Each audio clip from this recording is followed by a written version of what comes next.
Saúdo os irmãos com a paz do Senhor. Quero externar a minha alegria, irmãos. Privilégio para mim poder voltar a esta casa, né?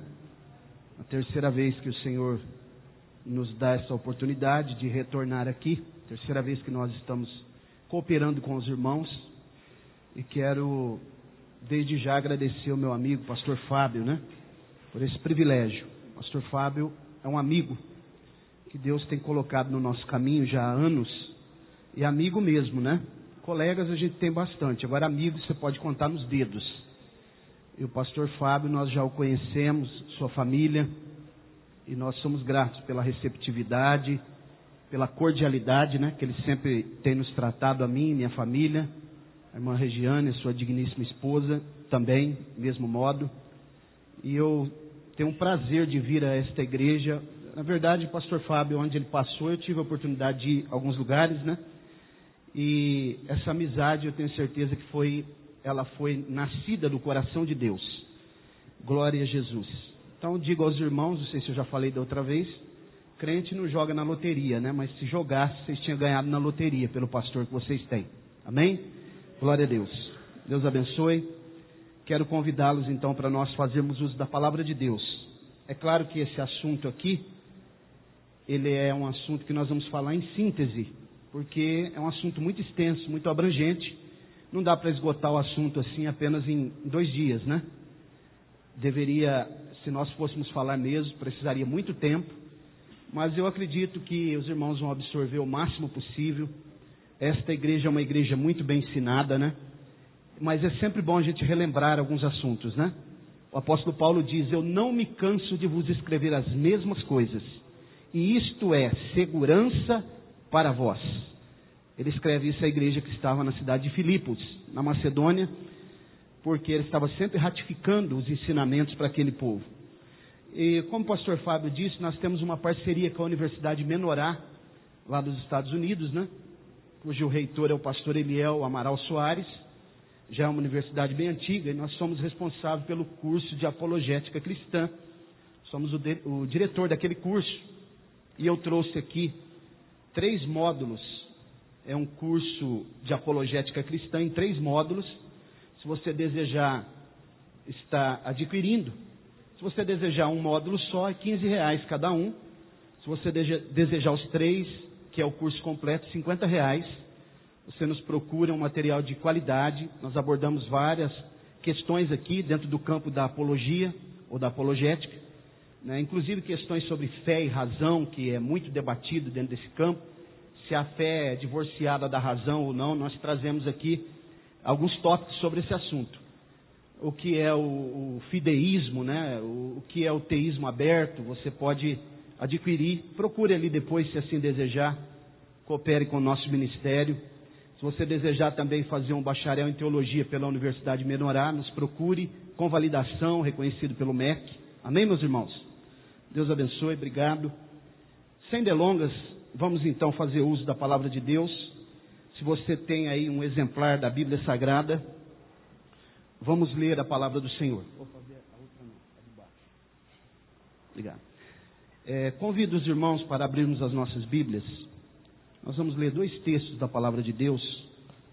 Primeiro, carta do apóstolo Paulo aos Efésios, capítulo 6, o versículo 24, que é o último versículo desta carta. Efésios 6, 24. Quem achou, diga amém. Leiamos a santa, bendita e eterna palavra de Deus. Diz assim: a graça seja com todos os que amam sinceramente a nosso Senhor Jesus Cristo. Ou então outra tradução vai dizer: a graça seja com todos os que amam a Jesus Cristo em sinceridade. Então nós vemos aqui uma orientação do apóstolo Paulo a respeito daqueles que amam a Jesus. Essa palavra aqui, sincero, ela tem origem no latim, sinicera, significa sem cera, sem máscara, né? Depois eu vou dar uma explicação por que que ela tem essa conotação no latim.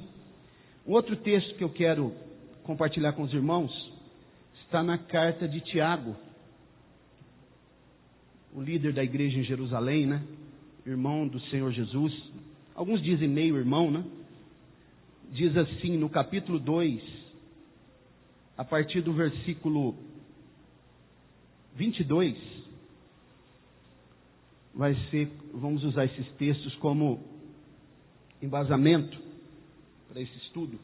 Tiago capítulo 1, versículo 22 diz assim: tornai-vos, pois, praticantes da palavra, e não somente ouvintes, enganando-vos a vós mesmos. Porque se alguém é ouvinte da palavra e não praticante, assemelha-se ao homem que contempla num espelho o seu rosto natural.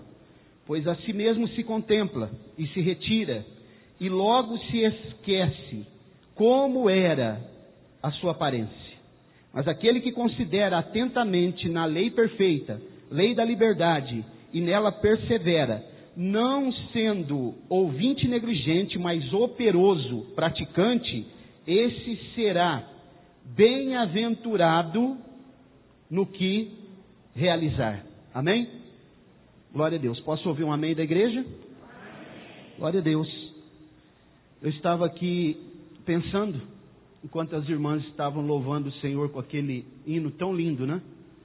E eu fiquei pensando, seria muito bom se Jesus voltasse logo. Porque, sinceramente, está muito difícil viver aqui nessa terra.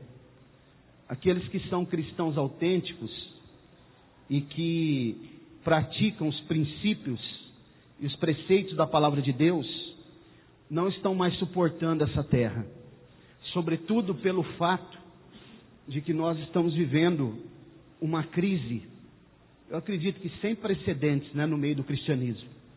Nós estamos passando por um período, irmãos, que nós podemos denominar como um período de caos, um período sombrio, que eu acredito que nem no tempo da chamada Inquisição, que houve uma perseguição ferrenha aos cristãos em nome de Deus, foi um período de trevas como nós estamos vivendo, porque os dias são tenebrosos. Irmãos, eu não sei como que está aqui na cidade de São Joaquim da Barra, mas lá na cidade onde eu estou vivendo, tem hora que eu paro um pouco, fico meditando, refletindo a respeito da palavra de Deus, dos ensinamentos de Jesus, do ensino ortodoxo, escriturístico da palavra de Deus, e tem hora que me dá um desânimo, eu fico desmotivado, e um dia eu até disse para minha esposa, eu gostaria que Jesus viesse me buscar logo, porque eu não estou mais suportando viver aqui. Estamos vivendo dias terríveis. O que é que está acontecendo no meio do cristianismo? Onde estão os princípios da palavra de Deus?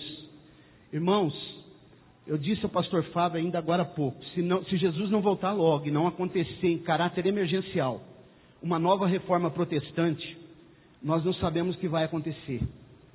Porque as coisas estão caminhando cada vez mais para o pior.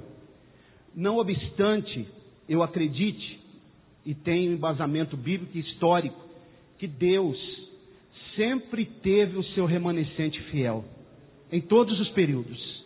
Quando Elias achou que só existia ele, quando ele estava na caverna, abatido, depressivo, frustrado, Deus se apresenta para ele e diz para ele, depois que Deus o tratou da depressão, né, com terapia de sono, alimentação, água, e ele caminhou até o monte de Deus e começou ali a lamuriar profundamente, dizendo que só tinha ficado ele, que os profetas haviam sido mortos. Mas naquele momento Deus se apresenta e diz para ele, Elias, você precisa se levantar daí, você precisa ungir Eliseu como profeta no teu lugar, porque ainda tem 7.000 que não dobraram os joelhos diante de Baal. Glória a Deus. Deus sempre tem o seu rabisco fiel.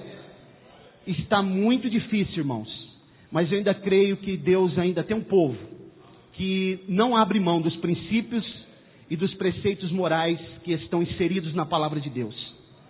O que são princípios? Princípios, eles são atemporais. E eles são, os princípios da palavra de Deus, aquilo que é princípio, é imutável. Ele se contextualiza com os tempos.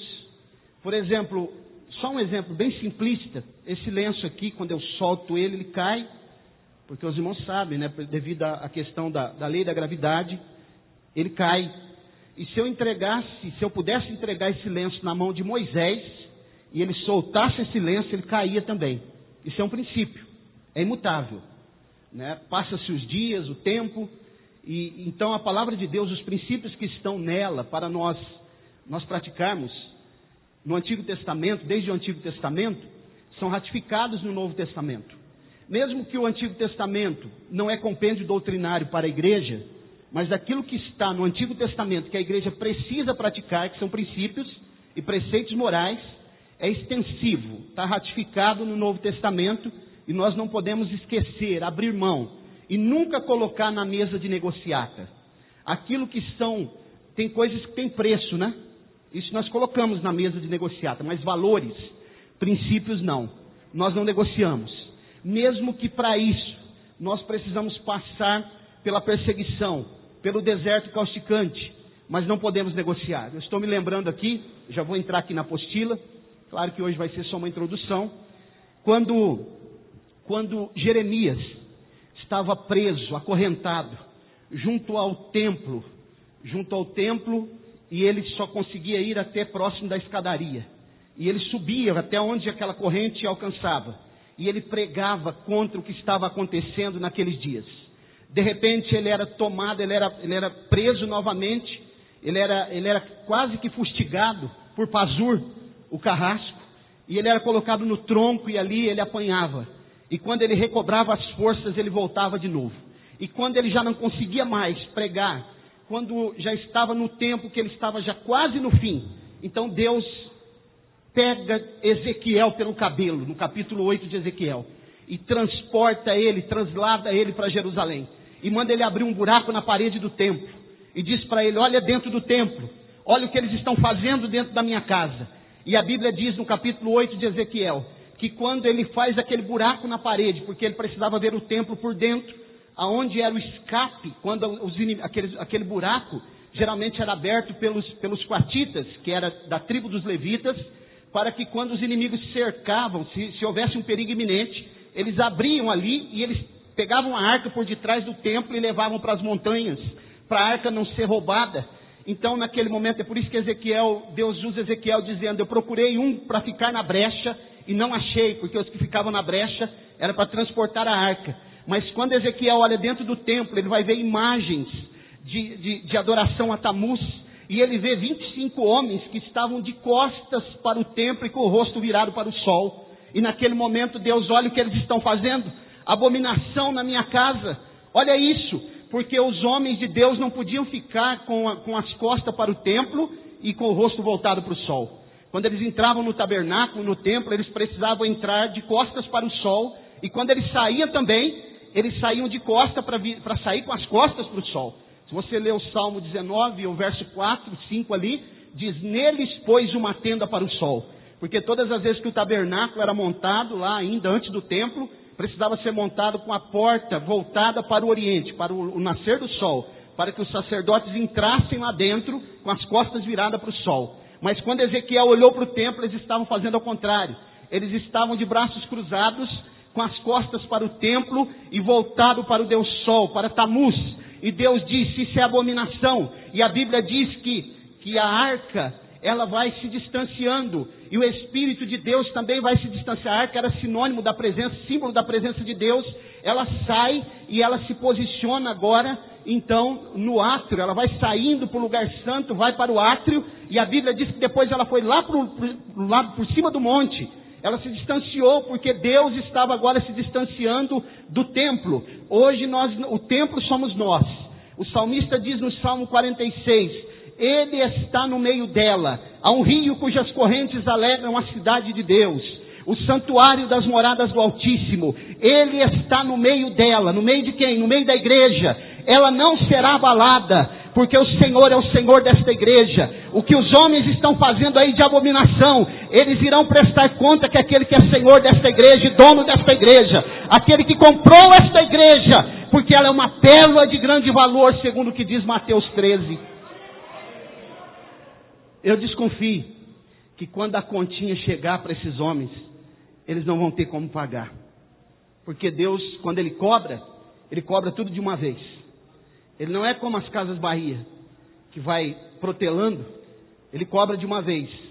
Eles ficaram 70 anos na Babilônia, a tribo de Judá e a tribo de Benjamim, porque ficaram 490 anos sem guardar o ano sabático.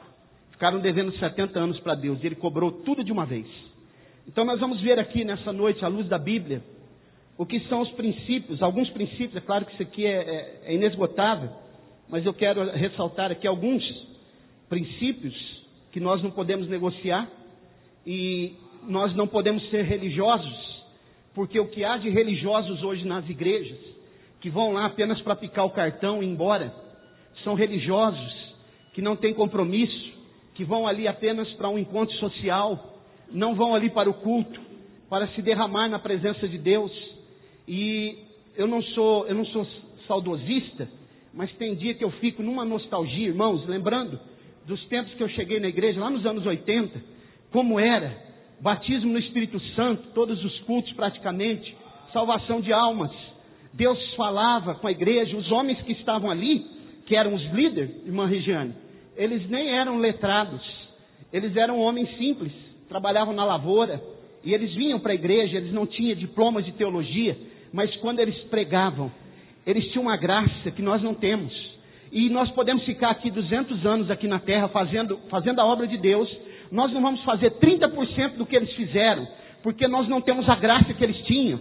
Eles tinham a graça de Deus na vida deles, e quando eles começavam a pregar, aquela mensagem simples alcançava o coração dos ouvintes, e eles não resistiam à mensagem do Evangelho.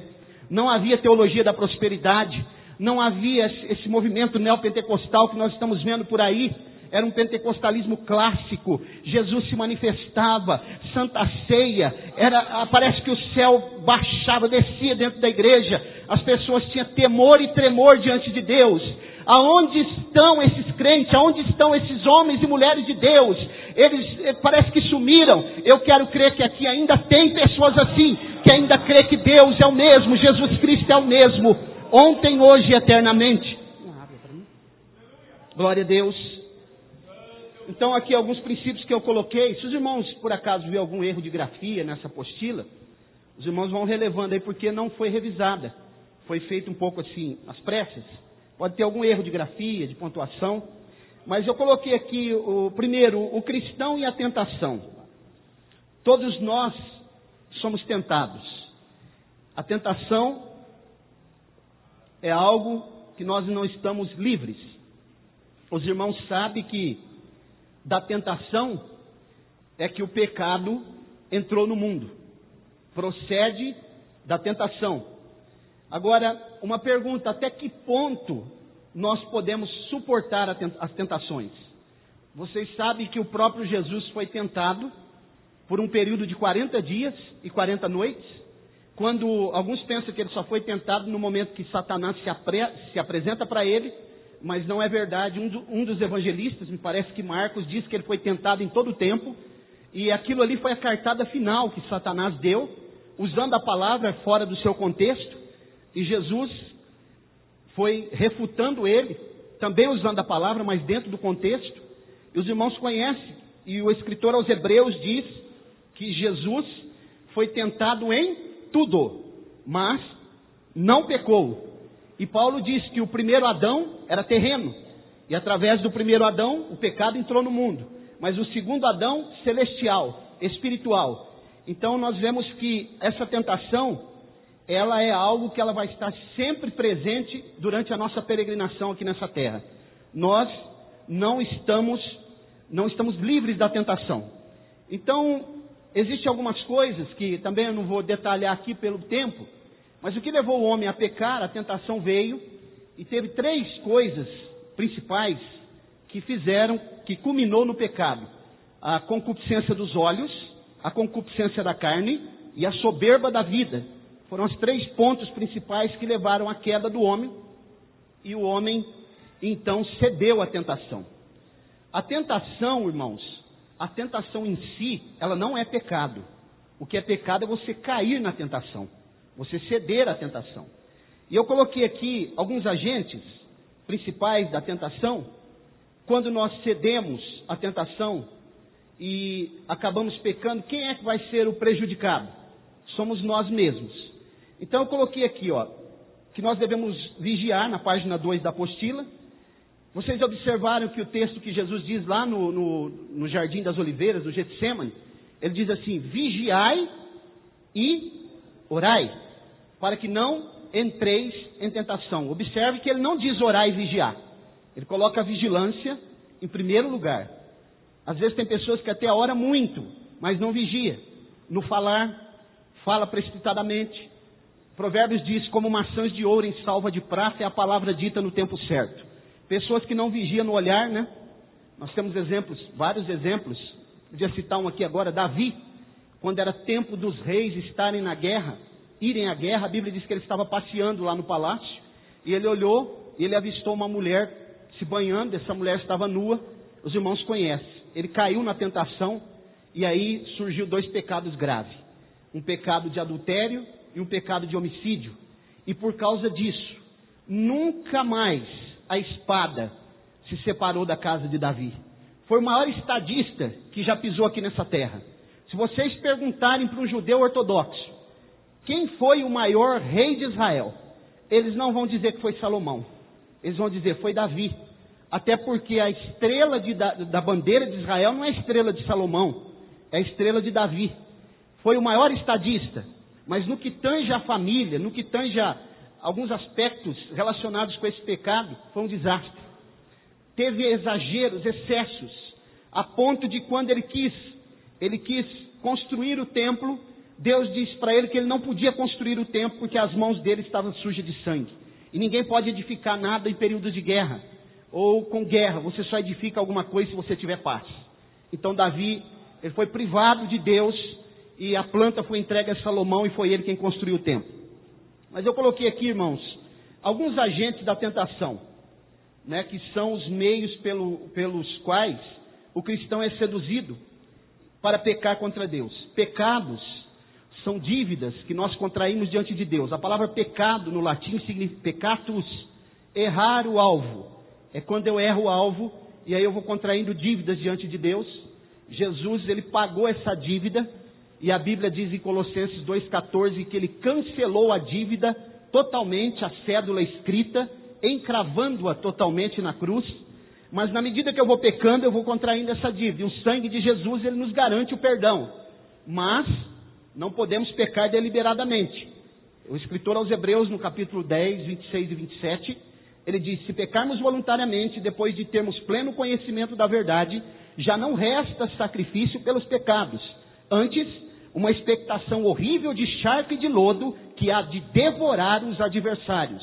Então significa que quando eu vou pecando consciente, deliberadamente também, eu posso cair num erro que chama vitupério, que é quando eu torno a crucificar Jesus. E a Bíblia diz que ele só morreu uma vez.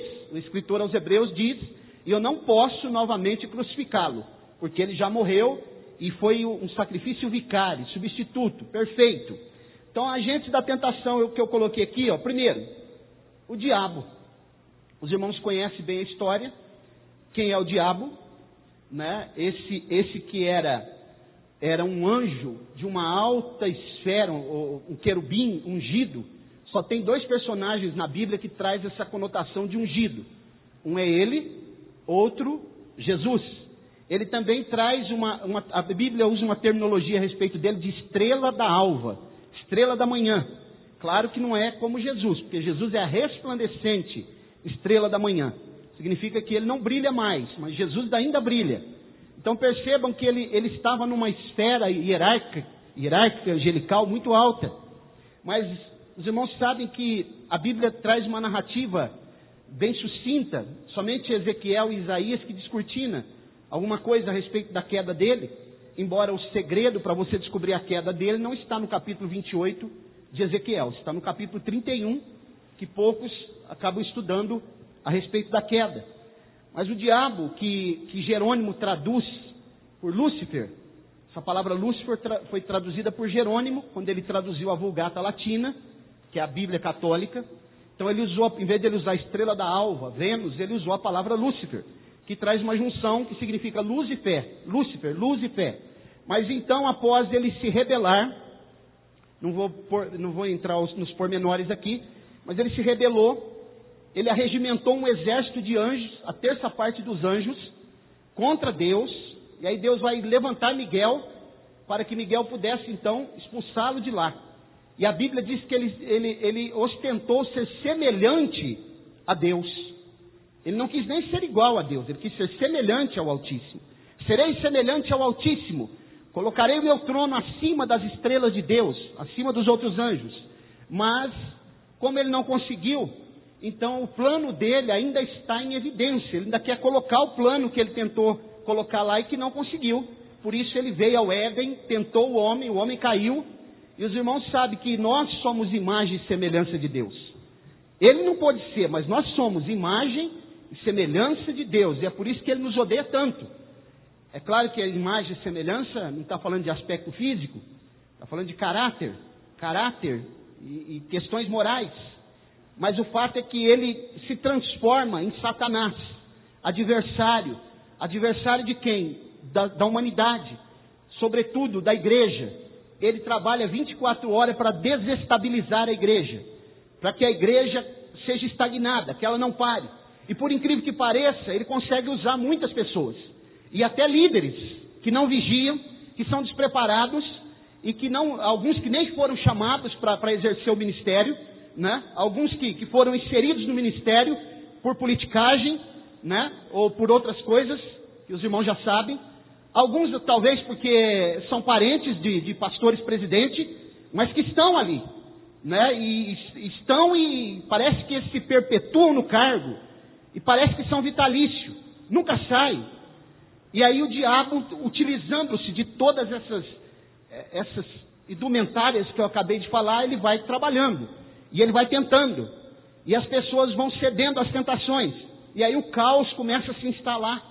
E a Bíblia diz que um reino dividido, Jesus falou sobre isso, não subsiste. E é por isso que nós estamos vivendo, como eu disse, essa crise sem precedentes. O reino está dividido, né? O sistema do governo, ele entrou em colapso.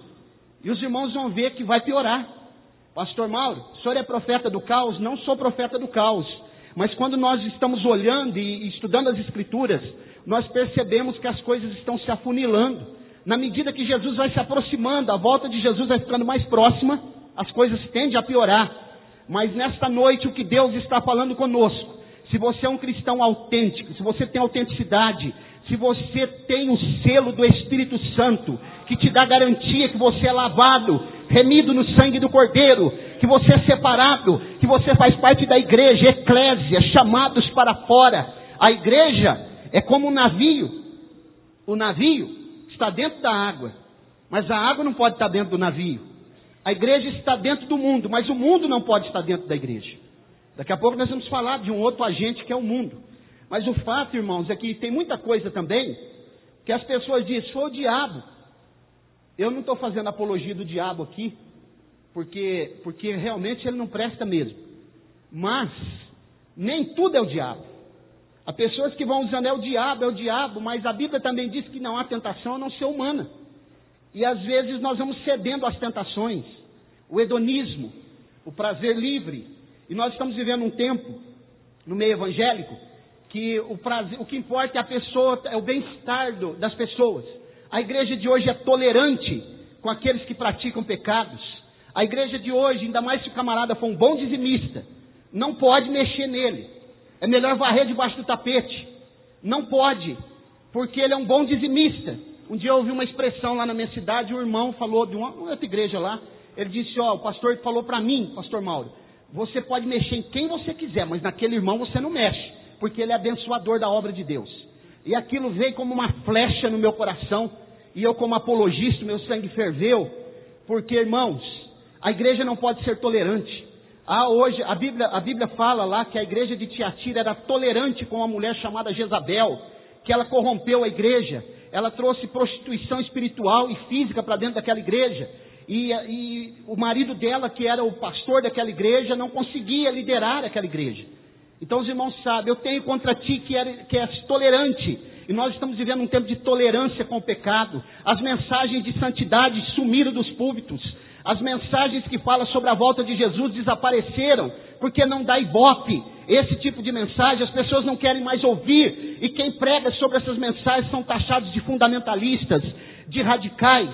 Mas se isso é ser radical, eu sou um radical, porque a palavra radical significa aquele que vai lá na raiz, e eu quero a raiz da palavra de Deus, a raiz de Jessé. Essa palavra não muda, essa palavra aqui, ela é inerrante, ela é a verdade absoluta, instrumento da verdade teológica do cristianismo. Doa quem doer, nós precisamos pregar essa palavra. Glória a Deus. E eu sei que vocês são bem-aventurados, porque nesse púlpito a palavra de Deus é pregada genuinamente. Sabe o que estão falando hoje aí? As pessoas utilizam um chavão agora, assim, olha, Deus é amor, não julgueis para não serem julgados. Só que a Bíblia me diz que eu posso julgar, e o julgamento começa pela casa de Deus. O que eu não posso fazer é juízo temerário, o que eu não posso fazer é um juízo, falar de alguém, né, injuriar alguém, sem eu ter certeza se aquilo é uma realidade. Eu posso fazer juízo sim, e vai ler Mateus capítulo 7, que você vai ver quando ele fala não julgueis, lê o contexto, que é juízo temerário. Outros dizem assim, Deus é amor, em nome de um amor, de um falso amor. Eles estão dizendo que, alguns são adeptos da teologia inclusiva, dizendo que você tem que agregar as pessoas que têm relacionamento homossexual, devem estar no seio da igreja, recebidos como membro. Um dia alguém disse para mim, eles têm que ter cargo na igreja também, eles pagam dízimo, dizendo que é a teologia inclusiva. Há um tal de teísmo aberto aí, que eles dizem assim, nós cremos na Bíblia, mas a Bíblia precisa ser contextualizada, ela é um livro arcaico, antigo, obsoleto, precisa se adequar à Bíblia aos dias de hoje. A Bíblia tem que ser colocada no seu devido lugar. A Bíblia não serve mais, porque tem palavras nela que não pode ser aplicada mais, regras nela. E nós cremos também que a Bíblia, na verdade, ela não é a palavra de Deus, ela só contém a palavra de Deus. Quer dizer, uma Bíblia conveniente, um evangelho misturado, mistificado, um evangelho falso, que em Gálatas 1, 8 e 9, Paulo adverte, se aparecer um anjo, até mesmo um anjo pregando outro evangelho, ele diz, seja anátema. E depois no 9 ele ratifica, seja anátema, seja maldito. Nós não aceitamos, nós dizemos não a esse evangelho que não transforma, evangelho que não liberta, evangelho que não pega o homem lá do monturo de lixo e coloca sentado no meio dos príncipes. Isso não é evangelho de Jesus. Evangelho que não confronta, que não coloca o dedo na ferida, não é o evangelho de Jesus, é um evangelho que os homens estão pregando de conveniência. Pastor Mauro, esse negócio está muito pesado hoje. Quem tem ouvidos para ouvir, ouça. Deus é amor. Deus é amor, mas o amor não é Deus. Observe isso. Deus é amor, mas o amor não é Deus. Deus, a essência do caráter de Deus é o amor, mas esse amor está atrelado à justiça. Então Deus é amor, mas o amor é Deus. Então, em nome desse amor, eu posso atenuar aquilo que a Bíblia diz. E até algumas traduções da Bíblia, né, que tem aí hoje, por exemplo, Linguagem de Hoje, Nova Versão Internacional, eles atenuam, essas traduções atenuam palavras de peso. Elas dão um peso menor, se posso usar essa expressão. Elas atenuam algumas palavras na Bíblia que não podem ser atenuadas. Então, é sempre bom usar a revista atualizada, revista e corrigida, porque ela tem peso, principalmente a revista e corrigida. Ela é erudita, né, de 1580, traduzida em 1580, então ela tem peso, porque existe princípios, existe construções na Bíblia que não pode ser mudada.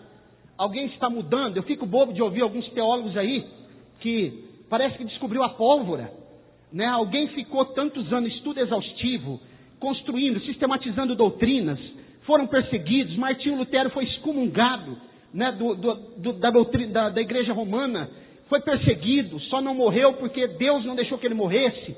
Promulgou as 95 teses, traduziu o Novo Testamento do latim para o alemão. Depois já começou com os apóstolos, vieram a era patrística, os pais da igreja, os reformistas, os teólogos que sistematizaram as doutrinas. Depois, a partir de 1906, a teologia pentecostal, que começou com o grande avivamento na Rua Azusa, mas essa teologia ela já é proveniente de John Wesley, que não era pentecostal na essência, assim como nós somos, nesse conceito que nós temos, mas acreditava nos dons, a teologia wesleyana, né, arminiana. E eu fico observando alguns aí que parece que descobriu a pólvora. Não, porque nós temos que fazer isso, temos que mudar, a Bíblia precisa ser mudada, a Bíblia tem que ser contextualizada, tem que pegar leve. Um dia alguém disse lá, eu ouvi uma pessoa dizendo, não é porque está na Bíblia que nós temos que falar, tem que mudar um pouco para não ofender as pessoas. A Bíblia está escrito que Judas tinha a bolsa e ele roubava. A Bíblia não esconde isso. A Bíblia não escondeu aquela mulher que foi pega no ato de adultério e Jesus perdoou aquela mulher e disse para ela, vai e não peques mais. A Bíblia está escrito aquilo que nós precisamos.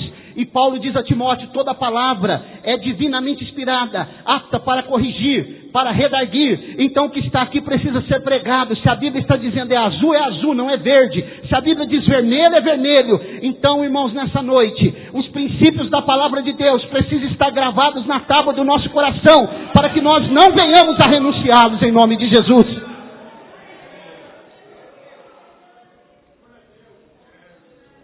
O diabo é sim um dos agentes. Outro que eu coloquei aqui, o mundo. Essa palavra mundo aí no original grego é cosmos. Sistema corrupto do mundo. Irmãos, se você perceber hoje o que está acontecendo na mídia, nos programas de auditório, no meio social, né, no campo da educação, entre os educadores, os sociólogos, os antropólogos, é um caos. As pessoas que estão educando os nossos filhos na escola, grande parte deles não tem os princípios que nós temos. São pessoas que não, ateus. Há um trabalhar muito grande, muito efetivo, e também um trabalhar que não é bobo. Eles estão fazendo de forma muito efetiva e muito consciente para se transformar, fazer uma transformação da nossa cultura judaico-cristão ou cristã para uma cultura ateísta e humanista. Isso transcende esse campo físico aqui. O diabo está no meio desse contexto aí. E ele está usando pessoas inteligentes, pessoas que têm nível acadêmico, pessoas que trabalham nas casas de lei, legisladores, né, pessoas do poder judiciário, porque eu quero dizer para vocês que nos primeiros escalões do governo, do poder judiciário, do legislativo, do executivo, há pessoas ateus trabalhando 24 horas, há pessoas que não têm os princípios que nós temos, há pessoas que são adeptos da teologia inclusiva, pessoas que têm relacionamentos homossexuais e que estão trabalhando para poder bloquear a igreja, para que a igreja se cale, para amordaçar a igreja. E nós temos princípios. Esse sistema corrupto do mundo, a igreja diz não. A igreja não se conforma. Não vos conformeis com esse mundo, mas transformai-vos. Como está escrito lá em Romanos 12. Glória a Deus. Renovai-vos, transformai-vos pela renovação do vosso entendimento. Culto racional. Nós sabemos, nós somos inteligentes. Sabe o que é unção, irmãos? Há um conceito de unção muito equivocado. Pensa que unção é reteté, não é nada disso. Unção, segundo 1 João 2, 27, a unção que vós recebestes permanece em vós, e vós sabeis tudo. Unção é o Espírito Santo lançando luz no nosso entendimento, trabalhando no nosso intelecto, para que nós possamos entender, ter uma visão ampla. Por que vocês acham que no Salmo 133 o óleo caiu sobre a cabeça de Arão? A cabeça é o que governa. Por que Paulo diz assim, o que não subiu ao coração do homem? Coração, rins, na Bíblia, é a mente do ser humano, é a nossa alma. é o nosso intelecto, é a nossa razão. Nós estamos vendo, a igreja não pode se calar, a igreja está de braços cruzados, enquanto eles estão arregimentando um grande exército, estão formulando leis, levando para serem aprovadas nas casas de leis, e infelizmente, os políticos que dizem que foram eleitos pela igreja para poder chegar lá e lutar pelos direitos da igreja estão omissos, vão nos programas de televisão e ficam calados, eles não falam a realidade, eles ficam em cima do muro, eles são camaleões, eles dissimulam a todo momento, não têm uma posição firme, porque esqueceram os princípios que eles ouviram na igreja, na escola dominical, mas a igreja do arrebatamento, o remanescente fiel, não se esquece, está gravado na tábua do nosso coração, e nesta noite o Espírito Santo está falando conosco, que nós vamos ser arrebatados, e para isso, nós precisamos enfrentar o sistema do mundo. Não vamos ceder, irmãos. Não deixe o sistema corrupto do mundo se instalar na tua casa.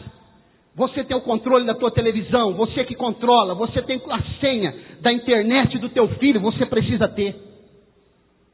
Sabe o que Davi diz? Não colocarei coisa imunda diante dos meus olhos. Nos portões, se você ler o salmo lá, ele vai dizer, nos portões, ou além dos portões da minha casa, do meu palácio, ele está dizendo o seguinte, lá fora, as pessoas fazem o que quiser, mas dentro do portão da minha casa, para dentro, quem manda sou eu. Quem come do meu pirão está debaixo do meu cinturão. Eu posso ouvir um amém? Amém. Sabe o que a pedagogia barata diz hoje, a psicologia? Tem que negociar com o teu filho. Não pode invadir a privacidade da criança e do adolescente, negocia com ele. Sabe o que você faz? Você diz para ele assim, ó, filho, faz isso para o pai, para a mãe, que eu te dou tal coisa. Eu te dou um tablet novo, filho. Sabe o que está acontecendo? As crianças perderam os paradigmas. Os adolescentes não têm referências. Antigamente, eu me lembro que os garotos na igreja, eu era adolescente, mas tinha as crianças que faziam cultinho, eles queriam ser pastores, eles olhavam, eu quero pregar, eles até brigavam para ver quem era o pastor no cultinho. Hoje eles não têm mais referência. Referências são os cantores gospel que estão na mídia, participando do troféu Promessas, e estão vendendo ali, fazendo barganha com o ecumenismo, porque são pagos pelas emissoras de TV desse país, mas nós não temos essa referência. Os nossos paradigmas é Jesus, os apóstolos, os homens de Deus, aqueles que são piedosos, aqueles que vivem as escrituras, aqueles que praticam os princípios e preceitos dessa palavra, aqueles que dobram o joelho pela madrugada, e quando ele está orando, Deus visita a tenda dele. Homem que tem tenda é conhecido. Se você tem a tua tenda, alguém pode até não gostar de você, mas ele tem que te respeitar, porque quem tem tenda tem visita de Deus. E é por isso que Josué não se apartava da porta da tenda, porque ele sabia que ali Deus visitava Moisés, e quando Deus visitava, ele também sentia a presença desse Deus. Glória a Deus. Aleluia, Jesus.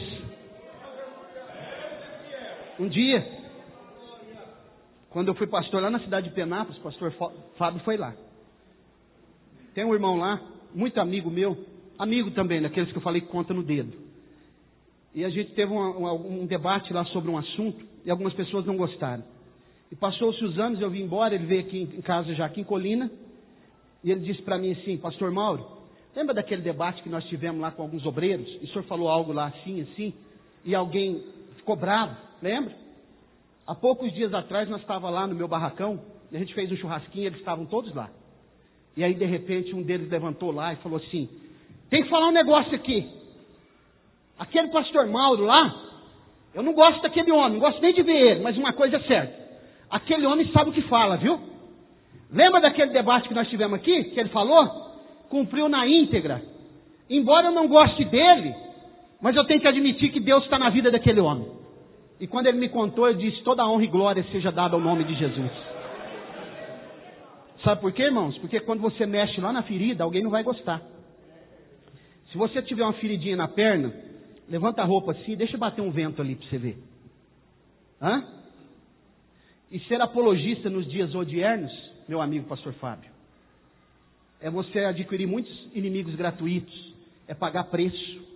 E como eu estava falando de Jeremias e os profetas, vocês já perceberam que eles eram solitários?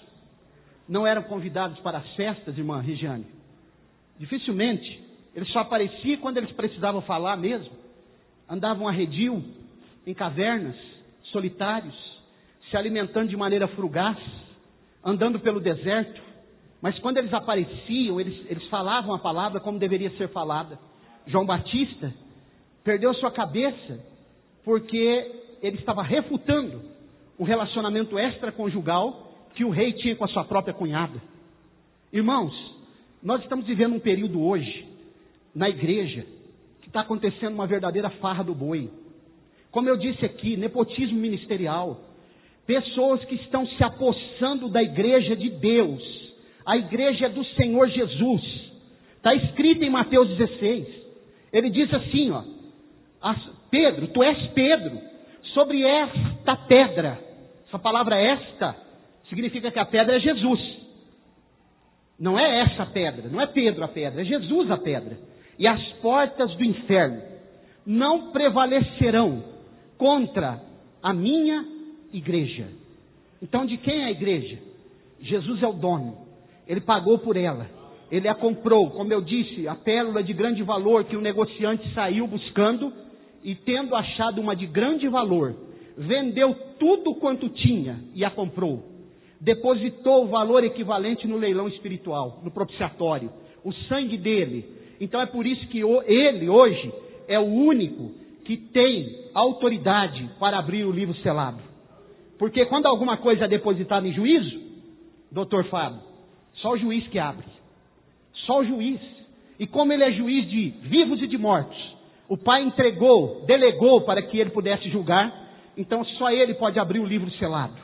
E ele vai julgar, irmãos, as pessoas que se apoderaram da igreja, as pessoas que estão dirigindo a igreja, como se fosse parques de diversão. Essas pessoas vão ter que prestar conta diante de Deus. Deus não tem por inocente aquele que é culpado. Deus está no trono. Quando Ele bate na mesa da decisão, as coisas não podem ser revogadas. Quem está no trono é quem dá ordem. Quem está no trono é aquele que pode mudar o curso da história. Quem está no trono é aquele que olha para a terra, e a Bíblia diz que os seus olhos são como chama de fogo, poder de penetração, ele esquadrinha os corações e as mentes. Quem está no trono é que abre e fecha a sepultura. Quem está no trono é que levanta reis, mas que abate reis também. Quem está no trono, se for preciso, ele faz rei comer capim com os animais. Quem está no trono é aquele que olha para a terra e procura os seus fiéis. Quem está no trono é aquele que conta as estrelas e chama cada uma delas pelo nome.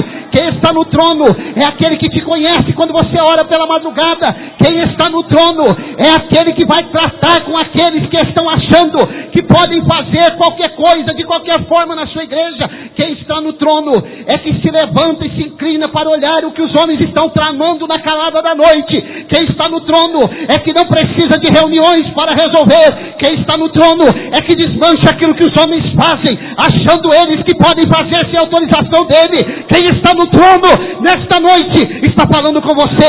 Se você acredita nesta palavra, vai adorando, vai magnificando. Diga que ele é rei, diga que ele é santo, diga que ele é Senhor, diga que ele é o Senhor da tua vida.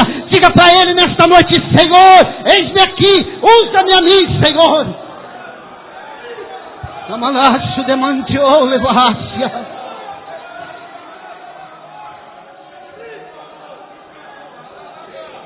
Telemanai sudeite manante levácia. Glória a Deus. Às vezes nós nos preocupamos porque nós ficamos inseguros. O que vai ser de mim? O que eu vou fazer? O que eu posso fazer para mudar a história? Parece que as coisas vão se afunilando, vão fechando. O caminho parece que você olha, você não vê uma luz no fim do túnel. A nuvem negra vai se instalando assim. E os homens pensam que estão no controle da situação. E eles vão fazendo. E ainda dizem assim: nós oramos. Foi Deus que mandou. Conversa fiada. Foi Deus coisa nenhuma. Glória a Deus. Quando Deus fala, a igreja sente. Porque a igreja tem o Espírito Santo.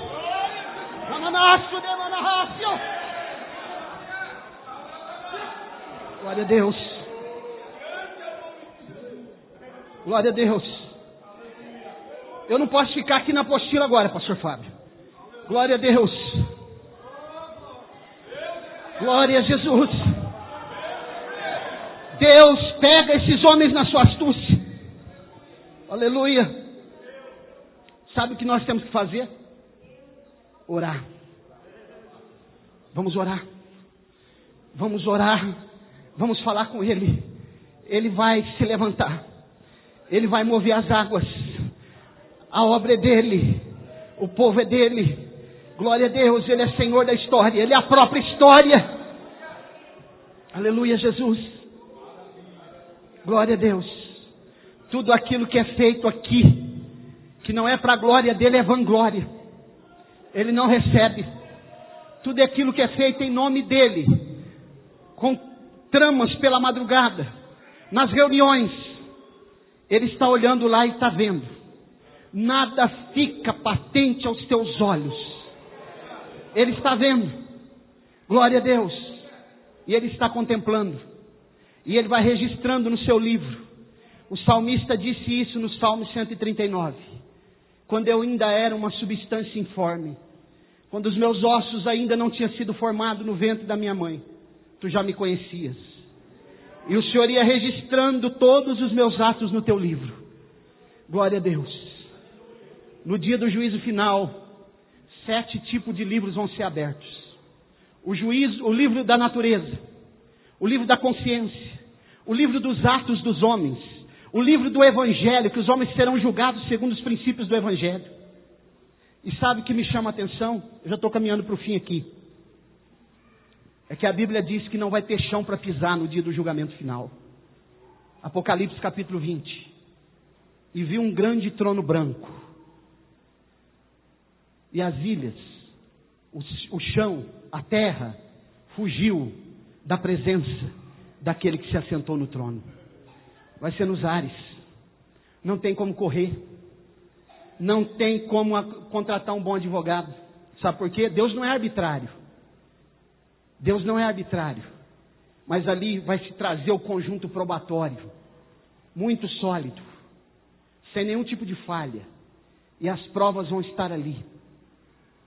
E alguém que pensa que pode fazer o que quer com a obra de Deus, vai estar ali, diante do Deus que não erra, diante do Deus que não dorme, que não tosqueneja, diante do Deus que não pode ser enganado pelos homens, diante do Deus que não pode ser ludibriado com as vãs palavras que os homens falam, diante do Deus que enviou o seu único filho por amor à humanidade, diante do único Deus que deixou o seu trono imarcessível de glória, deixou de estar no lugar de glória onde os anjos diziam santo, santo, santo, deixou de andar lá nas ruas do céu de ouro para andar nas estradas empoeiradas da Palestina, para poder ali comer com os pecadores, se aproximar dos leprosos, se aproximar daqueles que estavam abaixo da linha da sociedade, rejeitados, mulheres que eram tidas como imundas, mas ele se aproximou, e quando ele falava, alguém dizia, mas esse daí não é o filho do carpinteiro? Mas por que a mensagem dele é diferente dos religiosos da época? Os religiosos que redigiam as leis, que tinham as credenciais. No capítulo 23 de Mateus ele disse assim, os fariseus se assentaram na cadeira de Moisés, fazei tudo quanto eles vos disser e vos ensinar, mas não vos imiteis em suas obras, porque eles ensinavam o povo, mas não vivia. Eles tinham as credenciais, só podia pregar quem eles convidavam, só podia trazer ensino mediante aquilo que eles queriam. Era tudo pautado por eles, pastor Fábio. E é difícil você pregar hoje. Aqui eu sei que eu posso vir pregar aquilo que Deus me der, em outros lugares, mas tem lugar que você não pode. Um dia eu fui pregar numa igreja, irmãos, onde tem uma pessoa que é parente meu que dirige. E antes do culto ele me chamou no gabinete e disse, pastor Mauro, queria falar uma coisa para o senhor aqui, ó, se dá para fazer assim, irmão. Falei para ele, você convidou a pessoa errada para pregar aqui hoje. Não tenta pautar a minha mensagem, porque eu vou embora agora, falei para ele, é parente meu. E ele disse, não, eu só estou querendo. Não, não faz isso, meu irmão. Eu orei, Eu orei, Deus me deu. Se tiver alguma coisa dentro desse contexto aí que eu não quero saber, que Deus quer falar com a igreja, Ele vai falar. Os religiosos da época de Jesus eram assim. Os escribas, os fariseus, aqueles que davam ordem. E ai de quem não cumprisse as ordens deles, pastor Fábio. Tinha suas cabeças cortadas. Dá uma olhadinha em redor do que está acontecendo na atual conjuntura, no cenário de hoje. Como é que os homens estão fazendo? Eles estão sendo arbitrários. Estão sendo déspotas. Eles estão com a mão de ferro dirigindo a igreja. Deus está olhando para isso. Deus está vendo tudo isso. E isso tem subido às narinas de Deus com um odor terrível, que Deus não está suportando mais. O que é que estão fazendo com a igreja do Senhor? O cristianismo não é isso. O cristianismo é piedade, é amor e justiça, é estar agregado.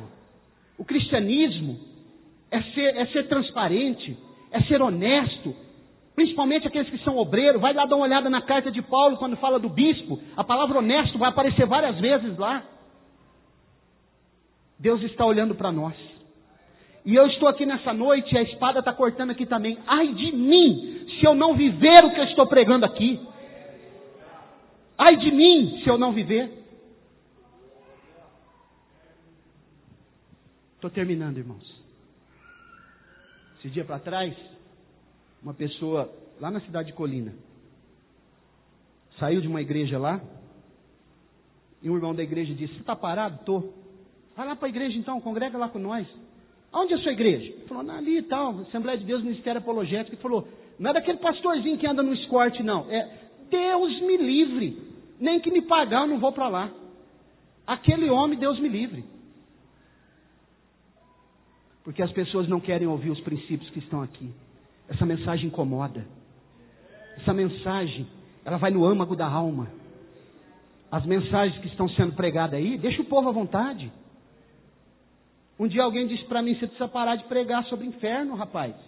Um pastor, você só fala de inferno, você tem que pregar bênção para o povo. Falei: por que eu não posso falar de inferno se Jesus falou mais do inferno do que do céu? Que é isso? Falei: estuda os evangelhos.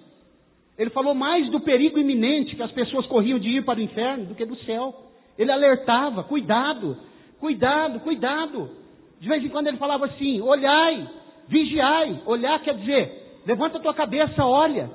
O que nós estamos vendo hoje são homens de dura serviço, que não se dobram nem diante da palavra de Deus. A palavra dura serviço vem de cervical aqui, ó. Pessoa que não se dobra.